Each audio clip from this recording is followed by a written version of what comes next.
Mohammed says, I heard on YouTube that the secret to be fluent is to learn phrasal verbs. Is this correct? It is 100% not correct. If you were just repeating phrasal verbs and you said endless phrasal verbs, you would make no sense. It would be nonsense. People would look at you like you're insane. What is this, right? I want to sort of explain why someone might think this and why it's not correct. But I also want to say that there's some truth to this. It just has to be placed in a certain context, okay? So, what is a phrasal verb? Phrasal verb is when we have a verb plus a preposition, or a verb plus usually an adverb. And it is very contextual, it's very cultural, and usually it has several meanings, like come across. Come across could be the way that people feel about you. It could be to walk from here to over there, for example, a plaza. It could be all kinds of different things. To discover something by accident. It has different names, right? Come across. Different meanings, rather, not names. It has different meanings. And every phrasal verb, almost every phrasal verb, does have more than one meaning. So the idea that I think Mohammed is getting at is that because they're often cultural and they're very native and they're kind of idioms, that if you use them here and there instead of regular words, sometimes that can make you sound more native or more fluent. And that's true, I guess. But I want to just counter that with an example of someone who used tons of phrasal verbs and expressions all the time. I had a colleague at an English training center who was so obsessed with learning American idioms, phrasal verbs, and expressions that he tried to stuff them and jam them into every single sentence that he said. 2 or 3 per sentence. And it was so unnatural. Nobody tries to force idioms, and think about your own language, right? When you speak your own language, if an idiom comes out of your mouth, you weren't trying to put it in there. It had to flow out naturally because it fit the situation and it fit your way of expressing yourself, right? He tried to jam so many into every sentence, I couldn't bear it. I asked the director of the center to have me move offices. And I told that person many times, this is insane what you're doing. You think you're sounding more natural by jamming all of these expressions into one sentence, but you sound like a crazy person. You sound insane when you talk like that. It's not natural. No native English speakers do what you're doing. I don't know what you're trying to do, but please stop. And he wouldn't stop. So I had to eventually ask to be moved to another office. That sounds crazy, but it's true. Okay. Now, how should we think about phrasal verbs? How should we think about idioms and expressions? What is the right approach to this? You should learn them, as many as possible, for a couple of reasons. Number 1, you do hear them often. You read them often.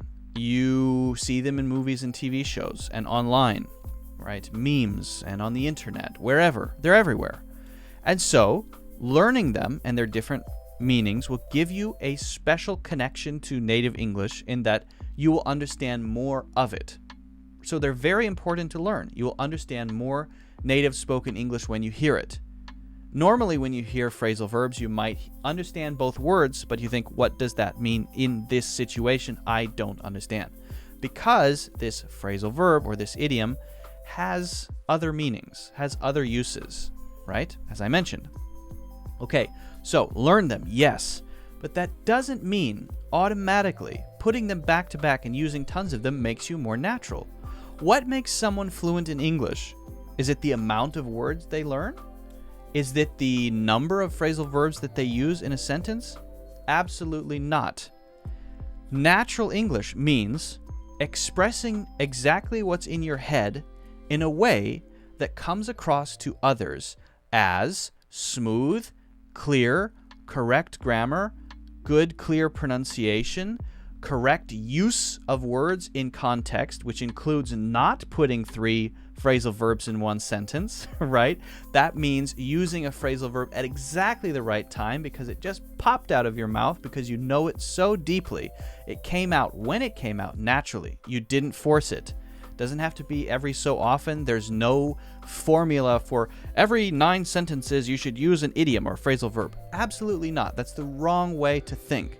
The right way to think is learn the language so deeply and practice so often that when you speak, the thoughts that are in your head are translated into words out through your mouth in a way that doesn't force you to constantly be self-correcting and thinking too much and worried about your pronunciation. It just flows out, including the grammar. You're talking in the right tenses, right? You're using the right expressions at the right time, or not. You're using the right words at the right time, or not. The grammar all fits together. The pronunciation flows. The words are connected together in a natural way. And when people hear you, they feel that you are a good communicator. That is native English. That is fluent English, right? And if we say fluent English equals using this many phrasal verbs this often, get out of town. It's not true. So I understand the sort of spirit of what Muhammad is saying here, but it's very important to clarify that phrasal verbs should be learned so that you understand. That's more important, and not something to force into any sentence, not something to ever force yourself to use. It should be so deeply understood that you find yourself saying it without thinking about it. Oh my God, did I just use that phrasal verb perfectly in the right situation? Yes. Why? Because you learned it so deeply, and because you're so confident in your English, because you practice so often, because you have so many conversations. So hopefully that sheds more light on the way that we should think about idioms and expressions. Very important, but not very important to use at a certain frequency. Okay? Guys, if you haven't already, make sure you hit the like button if you like the video. Don't forget to subscribe so that you can see future videos and live streams.